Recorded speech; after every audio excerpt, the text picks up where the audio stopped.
Lep pozdrav vsem skupaj, lep pozdrav organizatorjem, res hvala za povabilo, ravno tako tudi lep pozdrav vsem udeleženkam in udeležencem tega vsakoletnega seminarja, ki ga organizira Pokrajinski arhiv Maribor. Ja, kot rečeno, jaz prihajam iz podjetja Datainfo, kjer je naša poglavitna naloga varstvo osebnih podatkov. Se pravi, mi za okoli 200 za 200 organizacij skrbimo za to, da pač je vse pri njih, kar se tiče varstva osebnih podatkov, v skladu z zakonodajo, torej smo njihova tako imenovana pooblaščena oseba za varstvo podatkov in seveda v času epidemije koronavirusa, tako prvega kot drugega vala, smo se pogosto soočali z nekimi takimi čisto drugimi izzivi, smo pravzaprav tudi mi sami morali v hipu začeti delati od doma, se pravi, interno pri nas smo morali urediti ta del, kot tudi smo mogli urediti vse potrebno za delo od doma, kar se tiče varstva osebnih podatkov in drugih nekih evidenc, nekih obrazcev in tako dalje, tudi pri naših strankah. Tako da bom danes poskušal v tem izvajanju predstaviti, predvsem bi se osredotočil na tiste najhujše nevarnosti, ki obstajajo pri delu nadaljavo, na kak način je to delo nadaljavo potekalo nadalje, kakšne vse evidence oziroma do katerih vseh evidenc najrazličnejših prihaja ob tem koronavirusu, ob tej epidemiji koronavirusa. Ves čas bom pa poskušal neke praktične napotke vpletati v moje izvajanje, ravno glede varstva osebnih podatkov, ter kaj lahko organizacija kot taka naredi, da bo na varni strani oziroma da ne bi prišlo do morebitnih incidentov. In seveda na koncu tudi, kaj storiti, ko pride do nekega incidenta. Če se spomnite, ta elektronska pošta, ki jo vidite na levi strani, je priromala v kar nekaj naših elektronskih predalov, tudi mi smo prejeli to elektronsko pošto in sicer strani Nacionalnega inštituta za javno zdravje, ko so poneverili njihov e-mail in potem pošiljali naokoli neke vrste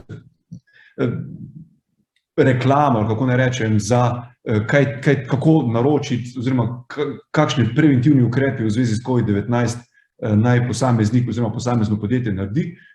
In seveda na prvi pogled se vidi, da je to bil nek čisto navaden PowerPoint oziroma neka predloga za PowerPoint, ampak dejansko to ni bilo to. Če ste v vašem računalniku kliknili na to povezavo, je vaš računalnik vas prijazno poprašal, pa res želite pognati to datoteko, kajti v ozadju ni šlo za PowerPoint datoteko, pač pa za nek izsiljevalski virus. In to je bil tak tipičen primer tako imenovanega phishinga oziroma phishing incidenta, ki ga v lanskem, se pravi v letu 2020, to so pri SICERT-u, se pravi pri Slovenskem centru za informacijsko varnost, so opazili porast kar za 62% tako imenovanih phishing mailov oziroma nekih phishing incidentov. Predvsem, ko so se napadalci izdajali, da so banka, da so neka dostavna podjetja, NIJZ konkretno. In seveda tudi drugi taki primeri, recimo, ki jih v okviru tega projekta Varni na internetu, ki ga pri Arnesu izvajajo, so predvsem recimo primeri, ko je posameznik pač nekoliko več delal z internetom oziroma smo delali od doma, so bili nekoliko spremenjene okoliščine, mogoče kakšna okoliščina je bila, da je bilo treba na hitro nekaj zrihtati in si prejel mogoče nek lažji klic, neke Microsoftove tehnične podpore, neka spletna trgovina čudna, neke investicijske prevare s kriptovalutami, prevara, ki cilja prodajalce na spletnih oglasnikih in predvsem izsiljevalski e-maili, da so vam vdrli v računalnik. Spravi, taki primeri, ali pa recimo tak primer tega dostavnega sporočila, se pravi, Pošta Slovenije vam pošlje, da morate plačati na neki čudni povezavi 3 evre oziroma skoraj 3 evre. In seveda pošta je na vseh svojih spletnih straneh nas obveščala, dajte ne tega pošiljati, ne tega klikati, zaradi tega, ker gre za lažno sporočilo. Se pravi, v vseh tistih primerih, ko gre za nek spam, se pravi, neko nezaželeno pošto, nekaj nekoliko drugače, ali pa da so povezave niso resnične, oziroma se vam malo čudno zdi, oziroma moramo vpisati neko geslo, v tistih trenutkih se nam mora vklopiti alarm. Se pravi, ne kliknete, ne raziskujete take elektronske pošte, ne greste se nekega detektiva, kdo je zdaj, kako, kaj. To naj delajo tisti profesionalci, recimo šef oziroma vaše IT službe, če imate mogoče neko varnostno službo, v takih primerih, dajte to raziskovati. Oziroma, tiste osebe naj to raziskujejo. Vi sami tega raje ne poskušati raziskovati.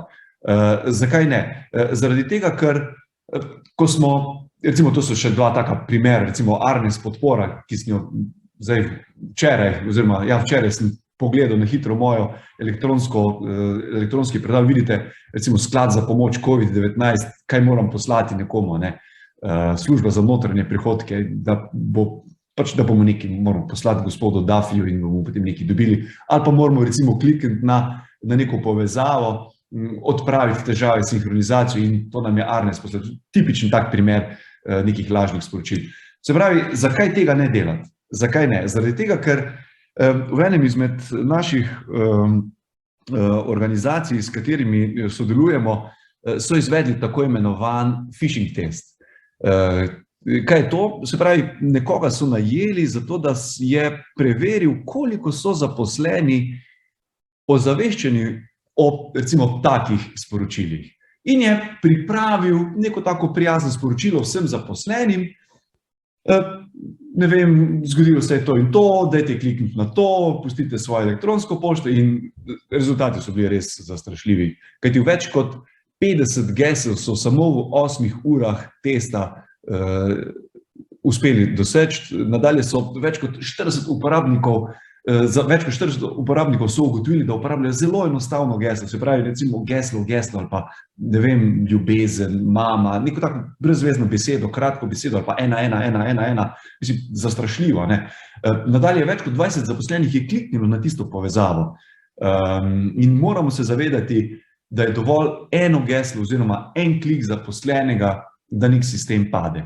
Seveda po tem opravljenem testu so v istem dnevu oziroma naslednji dan so takoj uvedli popravljalne ukrepe, začeli z resnimi aktivnostmi in to je bil tak resen alarm v tem podjetju, da nekaj ne štima oziroma da ko delajo z informacijsko tehnologijo zaposleni, se ne zavedajo morebitnih ranljivosti oziroma vodstvo se niti ni zavedalo, da je lahko tako hudo ranljiv njihov sistem, njihov celoten sistem preko neke take neumnosti, ki jo naredi en zaposleni. Se pravi, tak phishing test je zelo dobrodošla zadeva, ki jo lahko izvedete znotraj vašega podjetja.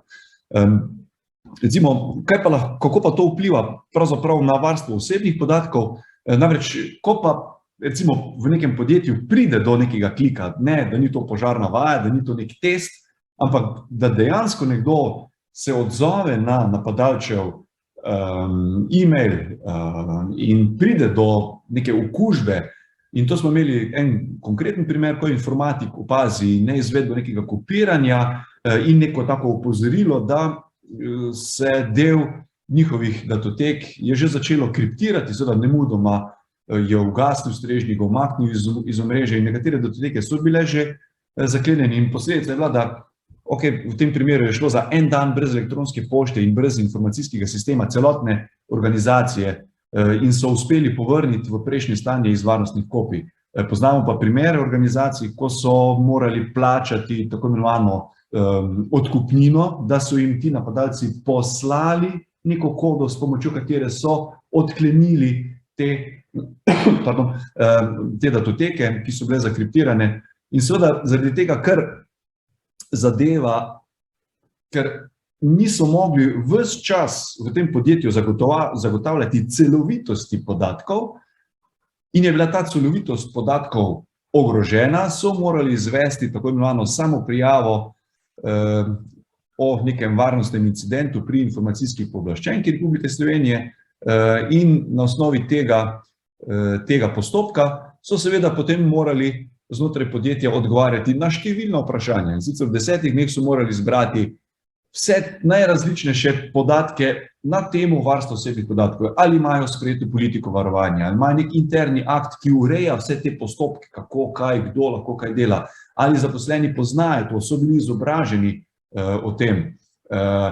kako vzdržujejo informacijski sistem, ali uporabljajo kakšne varnostne programe, protivirusne programe, požarni zid, kako se izvaja posodabljanje teh varnostnih programov, ali imajo nek filter za nezaželeno elektronsko pošto, zdaj, glede kako lahko nek tak napadalec prestreže pravzaprav ta požarni zid oziroma nek filter za nezaželeno pošto in nadalje uporabljajo neke napredne sisteme za zaznavo nekih nepooblaščenih dostopov. Na kak način, ko zaznajo nek incident, prihaja do tega poročanja, komu je to treba poročati, ali ima to mogoče avtomatsko urejeno in seveda tudi predložite poročilo o obravnavi te konkretne kršitve varnosti osebnih podatkov, ki ga pripravi ta pogodbeni obdelovalec, kako je bil zaznan poskus, ali je šlo zgolj za poskus, ali je dejansko šlo potem tudi so uspeli kaj nazaj in tako dalje. Se pravi, in tudi nazadnje, a ste sicer to obvestili in katere informacije ste mu posredovali. Se pravi, kar nekaj dela za tega informatika oziroma za službo, poleg tega, da so seveda morali reševati tudi dejanski informacijski sistem. Torej, zakaj je pomembna informacijska varnost? Ker obdelujemo tudi osebne podatke, tako pacientov, strank, kupcev, učencev, dijakov, študentov, zaposlenih in vsak dan nedelovanja naše organizacije veliko stane. Koliko to stane, so ravno pri Sicertu v lanskem letu en tako super infografiko pripravili, se pravi povprečno oškodovanje, ki so ga zaznali pri spletnem nakupu, je znašalo 1400 €. Se pravi, povprečje, ko je šlo za neko zlorabo, ali pa recimo odkupnina za odšifriranje podatkov, neki siljevalski virus. Predstavljate, da nek zaposlen v vašem podjetju požene in ima mogoče malo večji dostop in zakriptira celotne vaše pomembne podatke. 10.000 je povprečna odkupnina za odšifriranje podatkov. Spravi, lahko gre malo gor in malo tudi dol. Zdaj, ponavadi gre vedno navzgor po Murphyjevem zakonu. Potem izguba pri investicijskih goljufijah, pri raznih kriptovalutah, 20.000 in potem še 19.000 € izguba pri vrivanju v poslovno komunikacijo. Ta je pa tudi zelo zanimiv primer tako imenovanih direktorskih prevar, ko nekdo, se pravi, pridobi poverilnice za dostop do vaše elektronske pošte in vi sploh ne veste, da je posameznik, da tudi on bere vašo elektronsko pošto, ker ste mu v nekem izmed teh phishing napadov izdali geslo. In v tistem trenutku, ko pride, recimo, da je to vaš dobavitelj in vam pošlje račun za neko plačilo, tisto pošto prestreže in naredi nov račun z novim TRR računom. Se pravi, tista pošta, cak, novi TRR in seveda vi kot vestni računovodja pač plačate na tisti TRR in odide denar. In v povprečju izgube pri vrivanju v tako poslovno komunikacijo je znašal 19.000 €. To pa niso že mali denarji za vašo organizacijo. Toda informacijska varnost je pomembna. Čisto na hitro o osebnih podatkih, toliko, da bomo vedeli, zakaj se pravi, ko vi obdelujete osebne podatke, katerikoli podatek, ki ga lahko povežete z nekim posameznikom, se šteje, da je to osebni podatek. Seveda, pri tem imamo tudi posebne vrste osebnih podatkov, neke zdravstvene, sindikalno članstvo, članstvo v nekih strankah, rasa in tako naprej. To so pa posebne vrste osebnih podatkov, ki jih moramo posebej čuvati. In pomembno je naslednje, da vi lahko obdelujete te osebne podatke samo, kadar imate to zapisano v nekem zakonu, da izpolnjujete neko pogodbo, da imate privolitev posameznika, da ščitite življenje ali pa da lahko upravičite nek zakonit oziroma nek javni interes.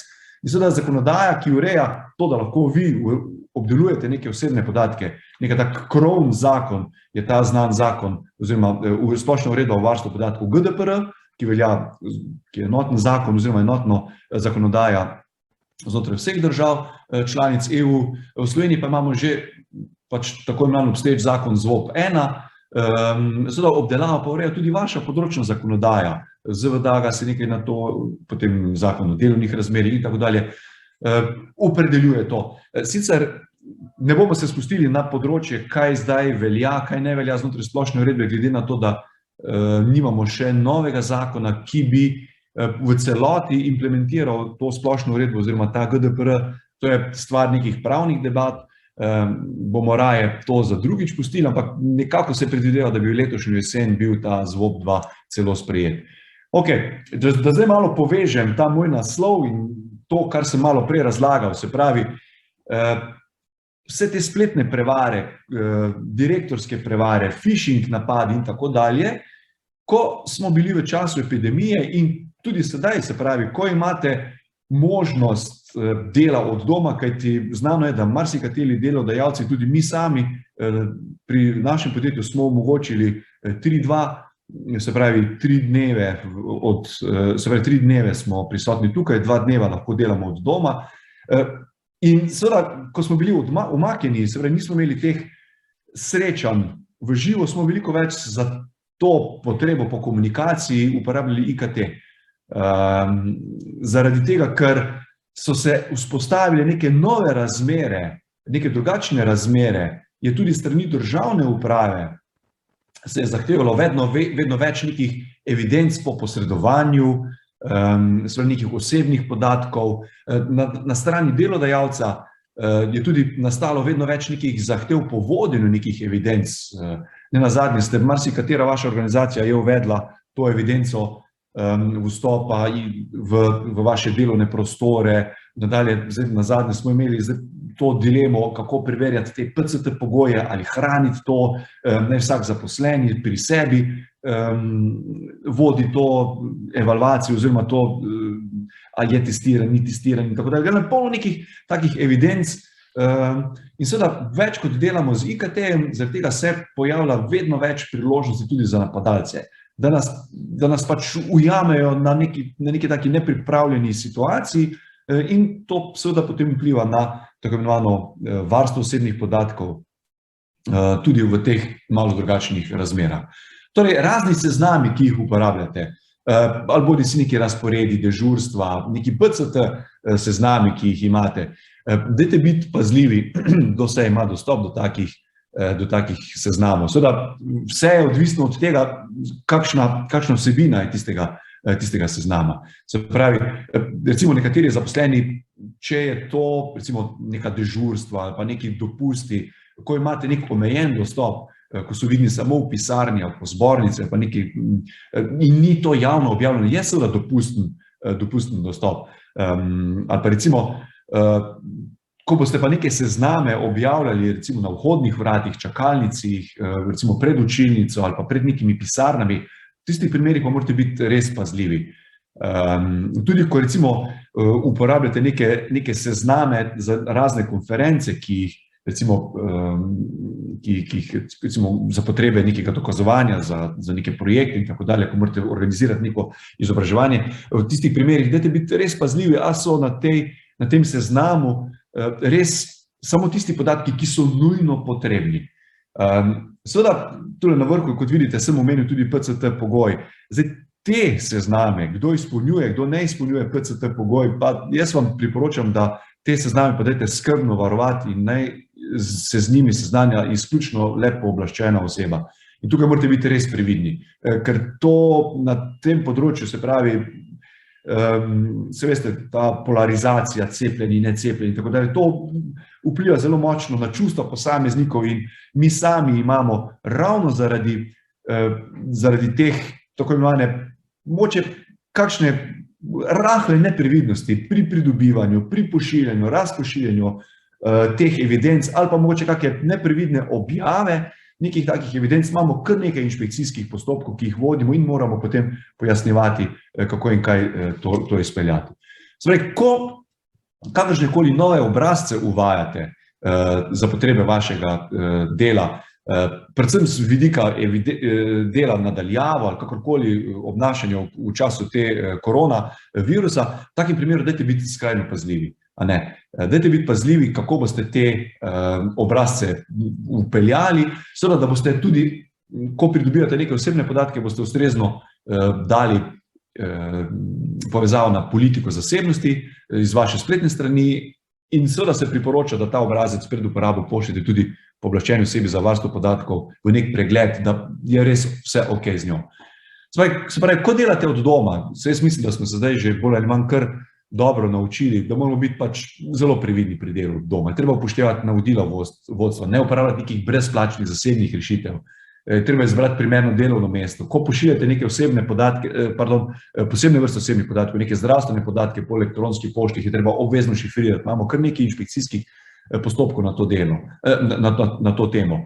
Pravilnik o delu od doma je dobro imeti. Seveda pri nadzoru delodajalca, kaj pa počne delavec od doma, je pa treba biti zelo previden. Informacijski pooblaščenec je tukaj kar resno nastopil razna spremljanja z nekimi kamerami, nekimi beleženje klikov in tako dalje. To je treba biti skrajno previden in je treba res upravičiti namen in da s tem namenom ne posegate v zasebnost zaposlenega.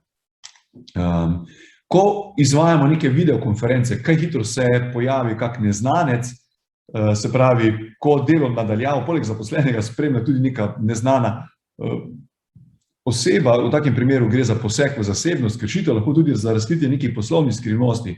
Se pravi, v tistem trenutku, ko se zaveste, da nek neznanec, nek volk oziroma neka ovca preoblečen volka, kakorkoli, dajte nemudoma prekiniti in potem tem, ki so upravičeni do te videokonference, poslati novo povezavo. Dajte biti previdni komu, kako posredujete te povezave, kakšne pravice ima glede kamere, mikrofona in se priporoča, da se pač vsakdo prijavi svojo povezavo, tako kot smo danes tukaj za to videokonferenco, smo pač vsi prijavljeni za svojim imenom in priimkom in se točno ve, da sem tukaj jaz in da ne prileti kdo drug v tako videokonferenco. Kot rečeno, brezplačne storitve, zakaj ne? Zaradi tega, ker če uporabljate neke brezplačne storitve za neke službene namene, se ne hote analizira tudi za neke potrebe marketinga in nimate nadzora med vašimi zaposlenimi nad tem informacijskim virom. Se pravi, kam odidejo vsi ti podatki, ko nekdo uporablja, ne vem, Gmail, ko uporablja nek brezplačen Zoom, ko uporablja nek Skype, tak brezplačen. Dajte biti to res previdni in uporabljate res, ne bom rekel plačljive, ampak z nekimi pogodbenimi obdelovalci oziroma ponudniki se dajte dogovoriti potem z zaposlenimi, kako naj uporabljajo te storitve. Ko posredujete informacije nadaljavo, treba je vedno se povprašati, tudi ko ste doma, ko delate od doma, ni nobena olajševalna okoliščina, ko delate v času oziroma epidemije koronavirusa, enako morate paziti. Vedno dajte preveriti, ali obstaja neka pravna podlaga.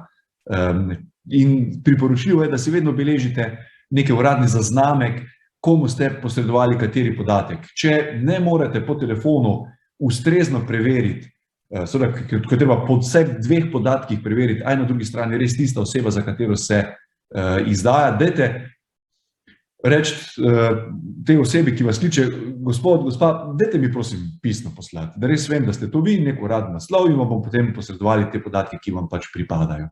V dvomu vedno dajte vprašati nadrejenega oziroma vašo pooblaščeno osebo za varstvo podatkov, ali poslati tak podatek ali ne. Kar se tiče državnih omrežij, ko ste doma, seveda je ta možnost dostopa v neka državna omrežja veliko bolj ohlapna. Razni selfiji se lahko pojavijo, objavi oziroma službenega domačega prostora, neko komentiranje nekih delovnih procesov. Vedno se dajte vprašati, a je to moja naloga, imam to zapisano v pogodbi o zaposlitvi ali ne. Se pravi, če ni, potem ne boste tega delali.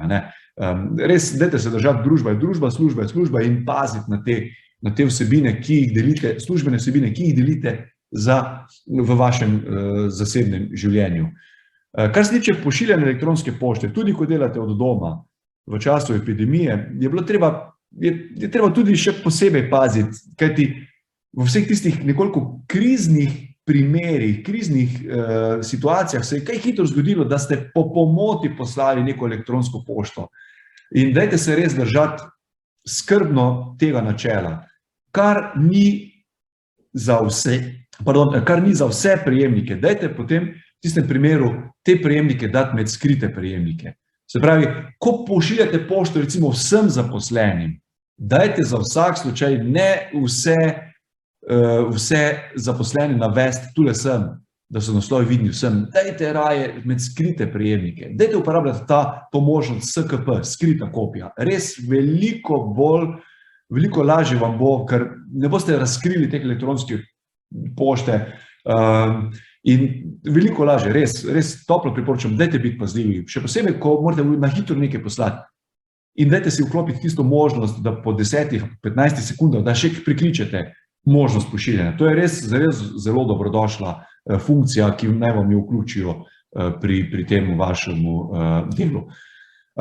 Seveda, ko se vračate nazaj na delovno mesto, ko greste na mali sestanek, toaleto, dajte paziti, kdo vse ima dostop do vaše pisalne mize oziroma do vaše pisarne, kdo vse lahko pogleda v vaše omare, fascikle, kdo se lahko pogleda v vaš računalnik in dajte uporabljati to funkcijo Windows tipka in črka L. V takem primeru, ko to pritisnete, se zaklene vaš računalnik. In potem za ponovno vstop morate pač zmigati oziroma pritisniti nekaj in vpisati vaše geslo, da lahko ponovno začnete delati.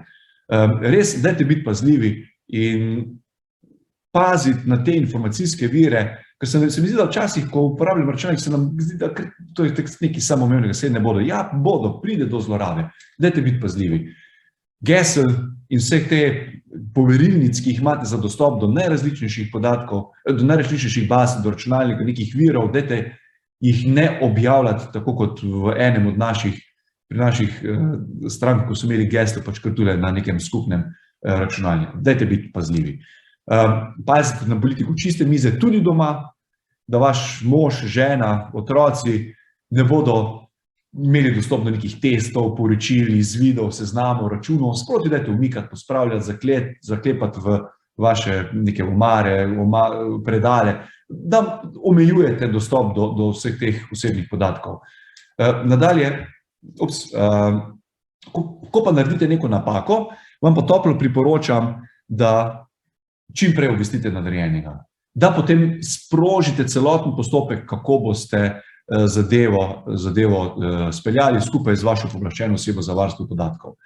Kot rečeno, v jeseni lahko upam, da pričakujemo predlog novega zakona o varstvu osebnih podatkov, ki bo pravzaprav v celoti implementiral to novo uredbo in v tistem primeru, ko bo sprejet ZVOP-2, lahko pričakujemo, da se bo tudi kot število izrečenih kazni, kot tudi višina izrečenih glob, ki jih lahko izreče informacijski pooblaščenec, imam občutek, da se bo to povečalo. Mogoče eden izmed določil iz tega predloga zakona o varstvu osebnih podatkov številka 2, med 100 in 5.000 evri lahko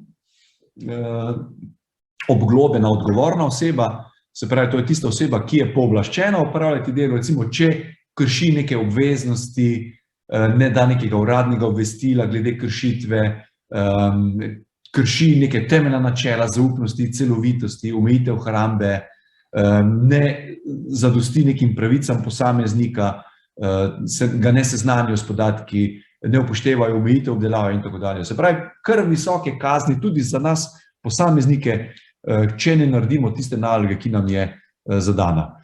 Ok, jaz sem na tem mestu, bolj ali manj zaključujem. Če boste imeli kako vprašanje, res se toplo priporočam, se obrnete name oziroma na nas, z veseljem vam bomo odgovorili in rešili še tako zapleteno situacijo, kar se tiče varstva osebnih podatkov. Redno izobražujemo, imamo izkušenj kar nekaj v teh inšpekcijskih postopkih in z največjim veseljem se vam odzovemo na vaše vprašanje in vam pomagamo pri tej celovitem urejanju področja varstva osebnih podatkov, ko boste delali doma, ko boste delali v službi. In če še kakršnokoli vprašanje oziroma komentarji, se z veseljem odzovemo. In na tem mestu se vam zahvaljujem in vam želim še uspešen seminar tudi naprej. Lep pozdrav!